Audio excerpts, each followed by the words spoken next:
ನಿಮ್ಮ ವಾಹಿನಿ ಇದ್ದಿದ್ದು ಇದ್ದ ಮುಖ್ಯಮಂತ್ರಿ ಸಿದ್ದರಾಮಯ್ಯ 5 ಗ್ಯಾರಂಟಿ ಜೊತೆಗೆ 50 ಗ್ಯಾರಂಟಿಯನ್ನ ತನ್ನಿ ಎಲ್ಲರಿಗೂ ಕೊಡಿ, ಅದಕ್ಕೆ ನಮ್ಮ ವಿರೋಧವಿಲ್ಲ. ಆದರೆ ಸರ್ಕಾರ ದಾರಿ ತಪ್ಪಿದೆ. ವಾಲ್ಮೀಕಿ ಹಗರಣಕ್ಕೆ ಸಂಬಂಧಿಸಿದಂತೆ ಇಡಿ ಸಿಬಿಐ ತನಿಖೆ ನಡೆಯುತ್ತಿದೆ ಎಂದು ವಿಧಾನಸಭೆ ವಿಪಕ್ಷ ನಾಯಕ ಆರ್ ಅಶೋಕ್ ಕಾಂಗ್ರೆಸ್ ಸರ್ಕಾರದ ವಿರುದ್ಧ ಭ್ರಷ್ಟಾಚಾರದ ಪುಸ್ತಕ ಬಿಡುಗಡೆಗೊಳಿಸಿ ಆರೋಪಿಸಿದರು.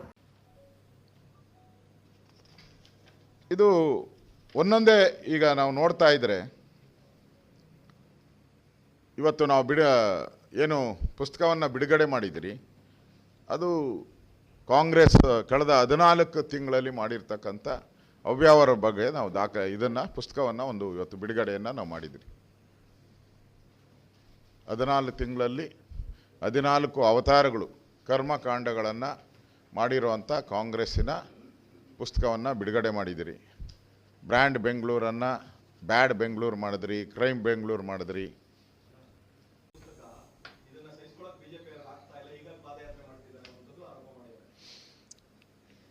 ನಾನೀಗಾಗಲೇ ಹೇಳಿದೆ, ಕೆಂಪಣ್ಣ ಆಯೋಗ ನೇಮಕ ಮಾಡಿ ಏನಪ್ಪ ಎಷ್ಟು ಸಿದ್ದರಾಮಯ್ಯನವ್ರು ಕ್ಲೀನ್ ಅಲ್ಲನಪ್ಪ, ತೆರೆದ ಪುಸ್ತಕ ಅಂತೆ. ಕೆಂಪಣ್ಣಂದು ಯಾಕೆ ಮುಚ್ಚಿಬಿಟ್ಟೆ ಪುಸ್ತಕನ? ಕೆಂಪಣ್ಣನ ಪುಸ್ತಕ ಯಾಕಪ್ಪ ಮುಚ್ಚಿಬಿಟ್ಟೆ? 6 ತಿಂಗಳಲ್ಲ ನೀನು ಅನುಮತಿ ಕೊಟ್ಟಿದ್ದು ಕೆಂಪಣ್ಣನಿಗೆ. ನ್ಯಾಯಮೂರ್ತಿಗಳಾದಂಥ ಗೌರವಾನ್ವಿತ ಕೆಂಪಣ್ಣವ್ರಿಗೆ ನೀವು ಕೊಟ್ಟಿದ್ದು ಎಷ್ಟು ದಿನ? 6 ತಿಂಗಳು ಟೈಮ್ ಕೊಟ್ಟಿದ್ದೀರಪ್ಪ. ಇವಾಗ ಏನಪ್ಪ ಡೇಟು? 10 ವರ್ಷದ ಮೇಲೆ ಆಗುತ್ತಲ್ಲ. 10 ವರ್ಷ ಬೇಕಾ? ನೀವು ಪುಸ್ತಕ ತೆರೆಯೋದಲ್ಲ, ಮುಚ್ಚಿ ಸೀಲ್ ಮಾಡಿ ಇಟ್ಕೊಂಬಿಟ್ಟಿದ್ದೀರಲ್ಲ. ನೀವು ಆಬ್ಲೇಟ್ ವಾಚ್ದು ಕೇಸ್ ಆಯ್ತಲ್ಲಪ್ಪ, ತಪ್ಪಿಲ್ಲ ಅಂದರೆ ಯಾಕಪ್ಪ ವಾಪಸ್ ಕೊಟ್ಟೆ? ನೀನು ಕಟ್ಕೊಬೇಕಾಯ್ತು. ಆಬ್ಲೇಟ್ ವಾಚ್ ಈ ಕೈಗೊಂದು 2 ಕಟ್ಕೊಬೇಕಾಯಿತು. ನಾನು ತಪ್ಪು ಮಾಡಿಲ್ಲ ನೋಡ್ರಿ ಈ ಕಡೆ ನೀವು BJPಯವರು ಕಳ್ಳರು ನೀವು.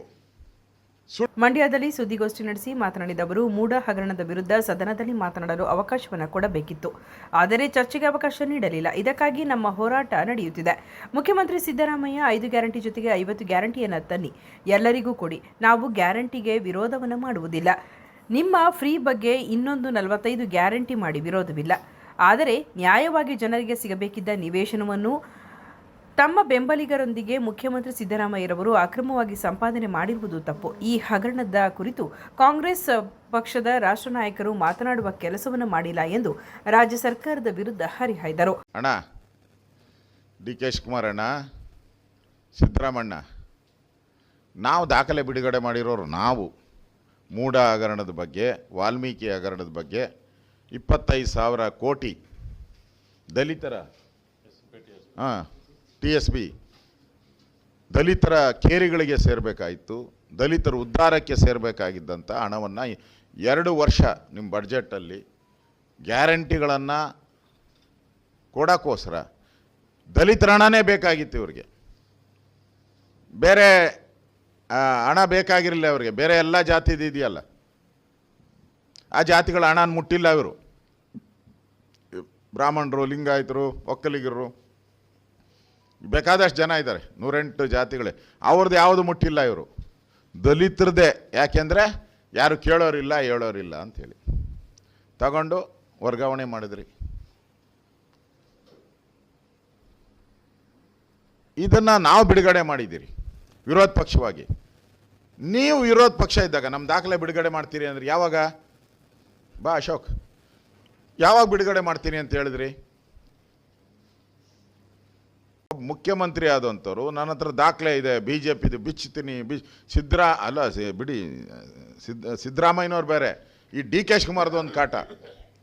ದಿನ ಪ್ರೆಸ್ ಮೀಟಲ್ಲಿ ಬಿಚ್ತೀನಿ ಅದೇ ವರ್ಡ್. ಅದು ಬಿಟ್ಟು ಬೇರೆ ವರ್ಡ್ಗೆ ಹೋಗಿಲ್ಲ ಅವರು. ನಾನು ಹಲವಾರು ಮಾಧ್ಯಮದಲ್ಲಿ ನೋಡಿದೆ, ಕಾಮೆಂಟು ಕೂಡ ಮಾಡಿದ್ದಾರೆ ರಿಪೋರ್ಟ್ರುಗಳು. ಅಲ್ಲೇ ಬಿಚ್ಚಬೋದಾಯ್ತಲ್ಲ, ವಿಧಾನಸಭೆಯಲ್ಲಿ ಏನೇನು ಬೇಕೋ ಬಿಚ್ಚಬೋದಾಯ್ತಲ್ಲ. ನಿಮ್ಮವ್ರು 136 ಜನ MLA ಇದ್ದಾರೆ, ಮಂತ್ರಿಗಳಿದ್ದಾರೆ, 33 ಜನ ಮಂತ್ರಿಗಳು ಇದ್ದಾರೆ, ದೊಡ್ಡ ನಾಯಕರು, ಅತಿರಥ ಮಹಾರಥರೆಲ್ಲ ಎದುರುಗಡೆ ಇದ್ದಾರೆ. ನಮ್ಮವ್ರು ಇರೋದು 66 ಜನ ಪ್ಲಸ್ JDSನವರು 19 ಜನ, ಅದರಲ್ಲೂ MP ನಿಂತು ಹೋಗಿದ್ದಾರೆ ಕೆಲವರು. ಇಷ್ಟೇ ಜನ ಇರೋದು. ನಮ್ಮನ್ನು ಇಷ್ಟು ಜನನೇ ಎದುರಿಸೋಕ್ಕೆ ಆಗದೆ ನೀವು ವಿಧಾನಸಭೆಯಲ್ಲಿ ಅವಕಾಶ ಕೊಡದಿದ್ದಕ್ಕೋಸ್ಕರ ನಾವು ಈ ಪಾದಯಾತ್ರೆಯನ್ನು ಮಾಡ್ತಾ ಇರೋದು. ಪಾದಯಾತ್ರೆಯನ್ನು ಮಾಡಿ ಜನಗಳಿಗೆ ಒಂದು ಸಂದೇಶ ಕೊಡಬೇಕಾಗಿದೆ. ನಮಗೆ ವಿಧಾನಸಭೆಯಲ್ಲಿ ಅವಕಾಶ ಕೊಡಲಿಲ್ಲ, ಅದಕ್ಕೋಸ್ಕರ ನಾವು ಬೀದಿಗೆ ಬಂದಿದ್ದೀರಿ ಅಂತ ನಾವು ಹೇಳ್ತಾ ಇದ್ದೀವಿ. ಕಾಂಗ್ರೆಸ್ ಅವರು ಹೇಳ್ಬೇಕಲ್ಲ ಯಾಕೆ ಬೀದಿಗೆ ಬಂದಿರಿ ಅಂತ.